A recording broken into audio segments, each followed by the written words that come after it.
We send £14.1 billion a year abroad in foreign aid. We're the only country that's actually locked the amount into law. Other countries didn't do it. David Cameron did that for you. He's a Tory. There's a guy on Twitter called Neil McCoy Ward. He's done the heavy lifting on this. He's done all the spade work. But here's just a few of the things that he's found out where the money goes. £84,000 was spent on explicit art performances in Scotland, actors in latex, chains, and things that you can't even describe. Add-ons, I would reckon. And yes, it was paid for by the government, and it actually happened. That's what we're paying for, £84,000 on that.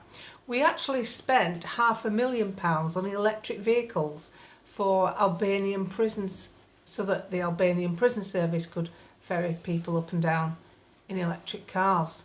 It's madness.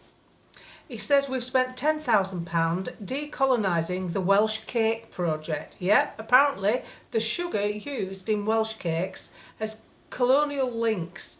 They said that tourists might be offended by it.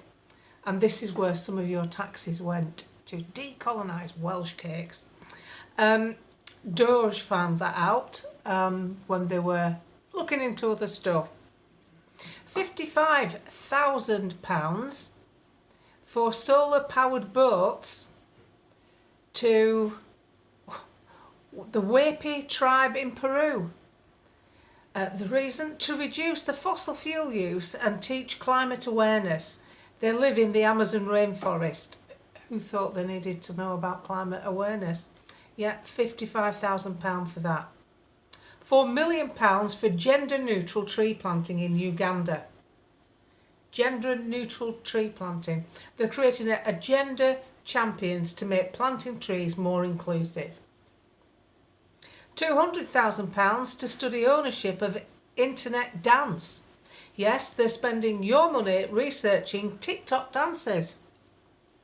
£247,123 to study queer nature. That means exploring animal identity and modern environmental production, because that's clearly the top priority.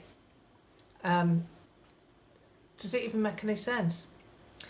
£114 million inclusive green enterprises in India.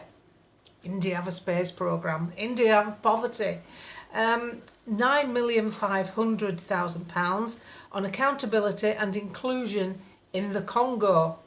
£5 million transforming feminist funding in Iraq. And billions are leaving while our own services collapse.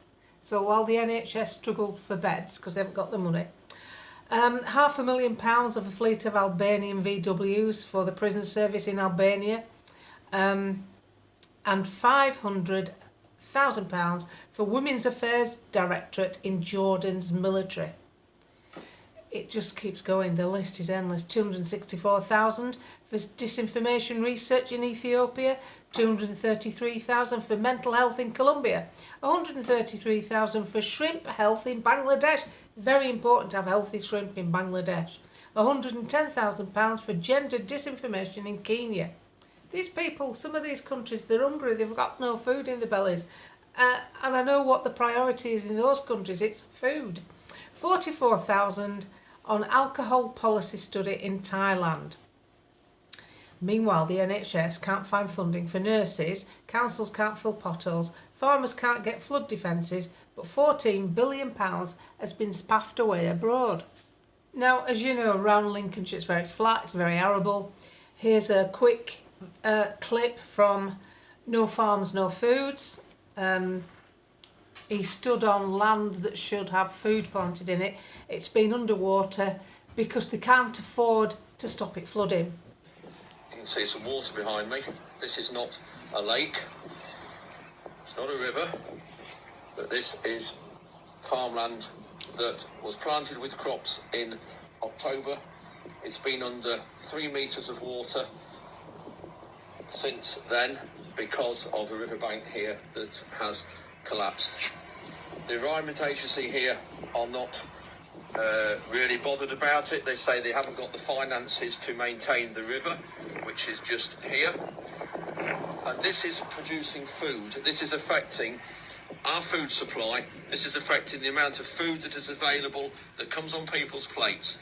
There's 2,000 acres here under 3 metres of water. More there, the other side of that river. And you can see, as far as you can see here is water.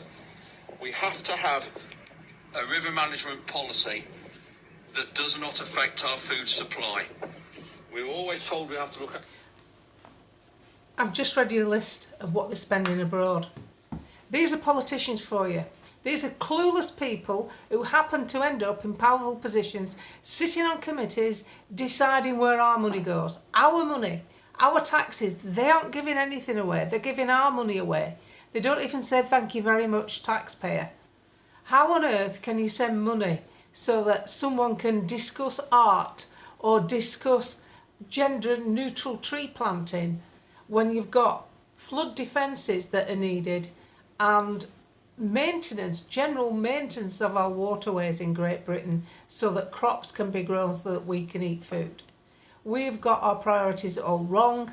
This isn't just the Labour government, this has gone on for decades. This is the Tory party as well, and we need some common sense back into British politics. One of the first repeals that any government should do is repeal the fact that our foreign aid is written into law. No other country's doing that, not even America, and we're the second biggest giver.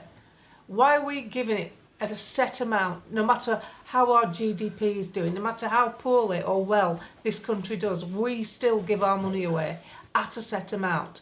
That is utter madness. You wouldn't never do that in a business. What we need is some common sense back into politics, and you're never going to get it from the Tories and you're never going to get it from the Labour Party. It's that simple, because they've had control for too long and we are going down the Swanee. We're heading for the abyss financially, because it's no good comparing us to Europe. They're even worse because their comedians have been worse than us. We at least pulled away from the EU and had certain benefits, but at the end of the day this is a cabal of political eunuchs that are not capable of running anybody's country.